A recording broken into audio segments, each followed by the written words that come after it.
Dans chaque peuple, il y a des leaders et des suiveurs. Il y a des illuminés et des personnes qui vont juste suivre le sens du vent. Le problème qu'on a en Afrique, c'est que les leaders ont perdu le sens de leur rôle. Ils n'ont pas compris quelle est leur mission. Ils ne savent même pas pourquoi ils sont là. Moi, quand je me lève chaque matin, je sais que les vies de toutes les personnes qui travaillent pour moi et les vies des personnes qui comptent sur ces personnes-là dépendent de moi. Donc, j'ai la responsabilité et le devoir d'emmener toutes ces personnes à aller dans le bon sens. Je dis souvent que quand tu arrives dans une famille et tu vois que les choses ne fonctionnent pas, c'est que le porteur, c'est un idiot. C'est que c'est quelqu'un qui n'a pas su structurer les choses parce que tu as la possibilité d'imposer les lois aux gens. Et malheureusement, on est dans des environnements où il y a des gens qui sont... Moi, je vais à l'étranger, je voyage sur les 5 continents et à chaque fois que je vais regarder, je vais voir des partenaires, des financiers, ils me disent « Mais pourquoi vous cherchez de l'argent dehors alors que les plus riches d'Afrique sont dans votre pays ?»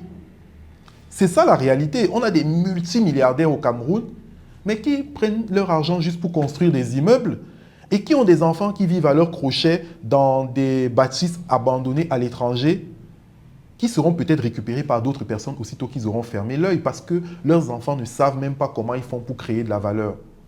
Ces personnes n'ont pas compris quel est leur rôle dans notre société. Aujourd'hui, on parle d'entrepreneuriat, on parle de tous les challenges qu'on a. Et tout le monde a les yeux rivés sur le gouvernement et l'État. Je disais encore hier à certains amis que le rôle du gouvernement est surévalué en réalité. Le gouvernement est dépassé. Quand on parle d'entrepreneuriat, le gouvernement n'a pas la capacité de financer les entreprises. Ils n'ont juste pas la capacité de le faire. Le gouvernement n'a pas la capacité de réguler tous les secteurs si les acteurs ne prennent pas en main leur destin. Si nous, on ne vient pas s'asseoir pour dire voilà comment l'agriculture devrait fonctionner, le gouvernement n'a même pas l'expertise pour le faire. Donc, il faut des personnes qui prennent le taureau par les cornes et qui accompagnent en fait le gouvernement. Le problème en Afrique, c'est que tout le monde regarde l'État. Pire encore, pour moi, on a des dirigeants qui clairement ont échoué. Sur la petite mission qu'ils avaient, ils ont échoué. Donc maintenant, le mieux qu'on puisse faire, c'est vraiment de les emmener dans la petite sphère où ils peuvent arriver à faire des choses, à accomplir, pour que demain, ils laissent au moins un héritage. En réalité, il faut que chacun prenne ses responsabilités. On est dans des environnements où personne ne veut rien faire. Et je parlais tout à l'heure du fait d'être consommateur, parce qu'on est consommateur. Lorsque je me retrouve en face d'un directeur dans un ministère, en face d'un ministre, en face d'un multimilliardaire, chef d'entreprise, qui a une position dans le patronat et qui dit « ce pays est foutu », parfois je me demande « mais s'il lui dit ça, que va dire le Camerounais lambda? Que va dire la dame qui vend le maïs grillé au bord de la route ?» Donc, on est arrivé dans un environnement où on est arrivé à établir nous-mêmes un environnement où tout le monde se plaint des autres, mais ne voit pas quelle est sa responsabilité. C'est ça le plus grave. S'il faut parler d'agriculture de pointe dans un pays sous-développé, je pense qu'on doit faire recours à des technologies soutenables. Quand je parle de technologies soutenables, déjà, il faut se demander quelle est la capacité, quelles sont les aptitudes des acteurs, quelles sont les aptitudes des agriculteurs, qui sont les personnes qui vont avoir recours à vos solutions. Parce qu'effectivement, il y a de nombreuses solutions qui sont proposées, mais qui parfois ne sont pas forcément en adéquation avec ce dont on a besoin sur le terrain. C'est pour ça que c'est encore important d'être en contact avec les personnes qui vont utiliser la solution, qui vont bénéficier des retombées de notre action. Je vois trop de solutions comme ça qui sont créées et parce que je suis sur le terrain, je me dis juste, ça ne va pas forcément aller loin. Je prends le cas de notre entreprise où on a développé des systèmes d'aquaponie parce qu'on s'est rendu compte qu'il y a une masse de personnes qui commencent à être intéressées par ce qu'elles consomment, vouloir de la traçabilité sur la chaîne de valeur alimentaire et avoir le pouvoir d'achat pour acheter des systèmes d'une certaine valeur. Et on s'est dit, on peut attaquer cette masse de personnes-là. Aujourd'hui, on commence à aller sur la saturation parce qu'il y a des gens, il y a de moins en moins de gens qui peuvent avoir 1000, 1500 $, parce que le plus petit kit aquaponique coûte 300 000 francs, c'est 500 $. Ce n'est pas tout le monde qui peut se permettre de l'acheter. Donc, on commence à atteindre la saturation et là, on est sur un pivot où on passe sur un modèle qui va pouvoir toucher plus de personnes en proposant des solutions de masse. C'est à ça, en fait, que l'entrepreneur doit travailler. On ne doit pas juste suivre la tendance en se disant « aujourd'hui, on parle d'agritech ». On parle énormément d'agritech. Je ne mentionne même pas le fait qu'on est encore dans des pays francophones où il y a le moins en moins de financement, il y a le moins en moins de partenaires qui vont venir et être capables de soutenir des innovations frugales. Donc, on doit être conscient de ce contexte-là et donc proposer des choses auxquelles les gens qui sont autour de nous peuvent souscrire. Parce que la meilleure façon de faire durer une entreprise, c'est de vendre. Quand on parle d'entrepreneuriat aujourd'hui, on rencontre des entrepreneurs. La première chose qu'ils vous disent, on n'a pas de financement. L'État ne va pas vous financer, à moins que vous ayez un oncle ministre ou quelqu'un que vous connaissiez qui a le pouvoir de décision. En local, vous n'allez pas avoir des fonds d'investissement qui arrivent et qui vous recherchent. Il y a des business angels qui sont là, mais qui ont des petits tickets qui vont difficilement dépasser 15 000, 20 000 euros. Ce n'est pas avec ça qu'on va créer une grande entreprise, soyons clairs. Donc, la seule option, le seul recours qu'on a, c'est de vendre nos produits. Et si nous, on est encore là aujourd'hui, c'est parce qu'on a réussi à vendre nos produits aux gens qui les achètent 1 000 francs, 2 000, 5 000 ou 300 000 pour ceux qui en ont la capacité. C'est le meilleur financement auquel on pourrait avoir recours en tant qu'entrepreneur. Donc, si vous décidez de vous lancer dans une technologie, que ce soit dans le secteur agricole ou ailleurs, demandez-vous si cette technologie s'adresse à des personnes qui sont capables de payer. Il faut arrêter de rêver. La première des choses que vous faites si vous avez une idée, si vous avez une entreprise, c'est de mobiliser votre cercle relationnel le plus proche pour financer votre MVP, pour financer votre modèle de départ, pour financer votre prototype. Et je vois les histoires dans les journaux de personnes qui disent 30 under 30, 40 under 40 et qui voient les histoires sur Forbes et qui sont contents. Moi, j'ai mon assistant qui me disait il y a 2 semaines, monsieur, je ne voudrais pas être milliardaire à 60 ans. Je lui dis, qu'est-ce que tu voudrais? Il me dit, je veux être milliardaire à 30 ans ou à 35 ans parce qu'à cet âge-là, je vais profiter de mes milliards. Et je lui dis, mais entre quelqu'un qui n'a jamais été milliardaire et quelqu'un qui est milliardaire à 60 ans, qui est mieux? Il vaut peut-être mieux être milliardaire à 60 ans plutôt que de ne jamais être milliardaire. Malheureusement, on est dans une génération où les gens pensent que rouler en Range Rover à 30 ans, c'est la norme. Ce n'est pas la norme, hein, parce que les gens que vous voyez rouler en Range Rover, vous ne savez même pas souvent comment ils se sont procurés ces voitures-là. On roule en Range Rover à 50 ans. Allez dans les concessions. Moi, j'ai des amis en concession à qui je demande souvent les clients qui achètent les Range Rover, parce que les Camerounais aiment regarder les trucs sur Internet et ils ne vont pas à la source. Moi, je demande à mes amis en concession, la Range Rover aujourd'hui a le vent en poupe. Les gens qui achètent les Range Rover et qui payent, allez dans les concessions, c'est accessible. Vous posez la question. C'est des gens de 50 à 60 ans. Ce n'est pas les gens de 30 ans. Donc, parfois, ceux que vous voyez à 30 ans, là, ce sont... Bon, enfin, bref, je ne vais pas rentrer dans les détails, mais il faut qu'on comprenne qu'il n'y a que dans le dictionnaire que le résultat va venir avant le travail, comme quelqu'un disait. Ça n'existe pas. Il faut pouvoir faire des efforts et c'est ça qui nous manque. Revenons au lancement d'une entreprise. Faites financer vos entreprises par les personnes qui sont dans votre réseau. Les premiers kits aquaponiques de mon entreprise ont été acquis par mes frères et sœurs, par mes cousins, par mes amis. Et ma grande sœur qui a acheté notre tout premier kit aquaponique, ça n'a jamais fonctionné. Elle m'a jamais rien fait. Elle avait payé cash. Elle a préfinancé en fait la fabrication du kit aquaponique. Ça n'a jamais fonctionné, mais ça nous a permis de développer la technique, d'améliorer ce qu'on faisait pour pouvoir proposer après des kits qui fonctionnaient. Donc, moi, je vois les jeunes qui n'ont pas d'expérience, qui ne cherchent pas à agrandir leur réseau, à comprendre comment on fait les choses et se lever, dire je vais lancer une start-up qui va révolutionner ci ou révolutionner ça en prenant, par exemple, Mark Zuckerberg, Steve Jobs, qui étaient des enfants de personnes qui avaient des personnes fortunées, qui leur ont donné 400 000, 500 000 $ de départ, même s'ils étaient dans un garage. Ce n'était pas le garage en sous-quartier, hein, c'était le garage genre à Bonapriso aux hydrocarbures, dans une maison où il y avait une Ferrari. Et c'est ça qu'on oublie de dire aux gens. Commencez par faire financer vos modèles de départ par les personnes qui sont autour de vous. Et une fois que ces modèles de départ sont financés et opérationnels, développez votre réseau. Parce que le financement, c'est le réseau.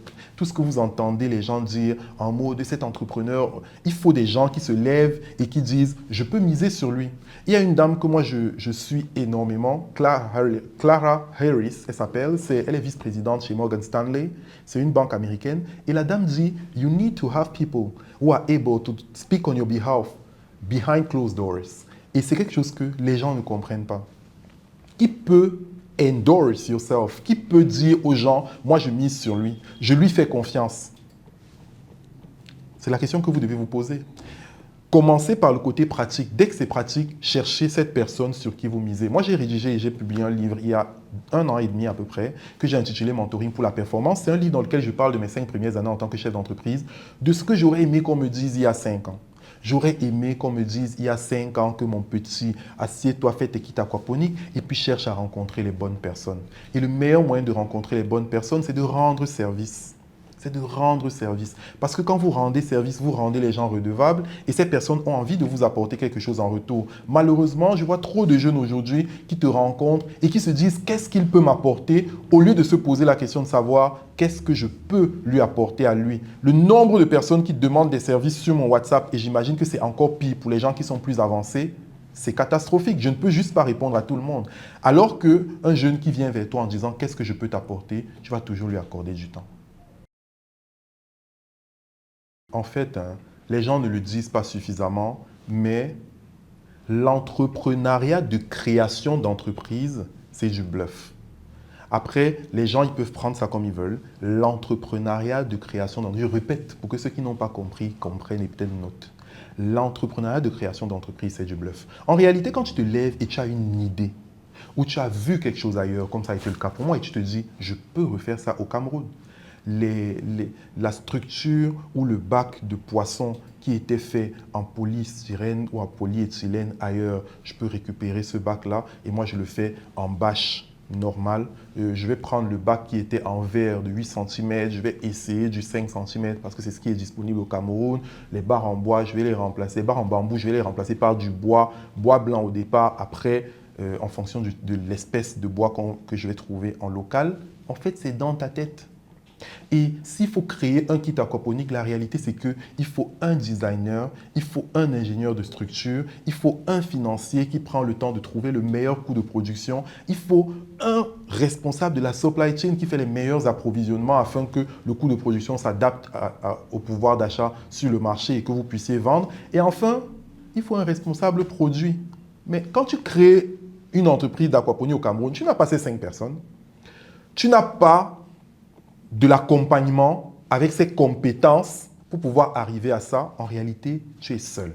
C'est pour ça que je dis l'entrepreneuriat de création d'entreprise, c'est du bluff parce que tu dois arriver à vendre ce qui est dans ta tête à ceux qui sont en face de toi. Et le meilleur moyen de le faire, c'est d'aller vers des personnes chez qui tu as quelque chose de fondamental, un capital confiance. Les personnes pour qui tu as un capital confiance, elles vont accepter de payer, pas parce qu'elles sont convaincues, mais parce qu'elles savent que ce que tu fais en général a du sens.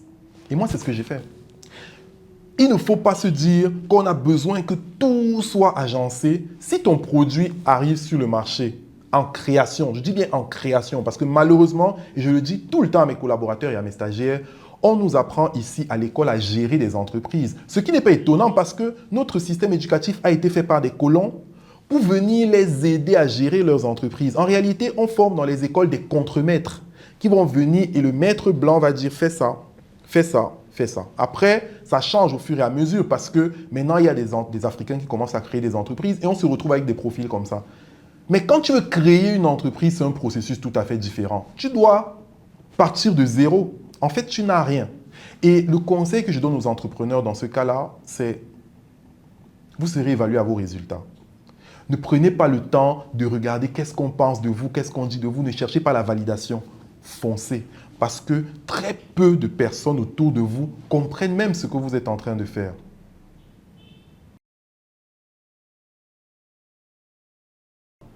Le parcours d'un entrepreneur est éreintant. Les gens voient tes dizaines de succès.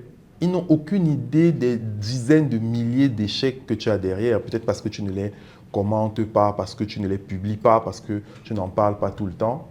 Mais les gens n'ont juste pas idée du nombre de choses qu'on essaie qui ne fonctionnent pas avant qu'une chose sur 1000 vienne fonctionner.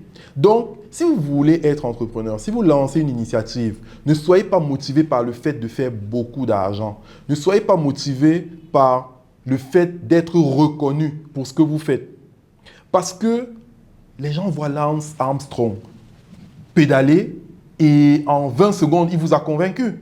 Et il fait le prochain record du monde. Les gens voient Rafael Nadal sur le cours de tennis, en 30 minutes ou en 1 heure, leur montrer que les capacités que peut atteindre le corps humain sont juste immuables.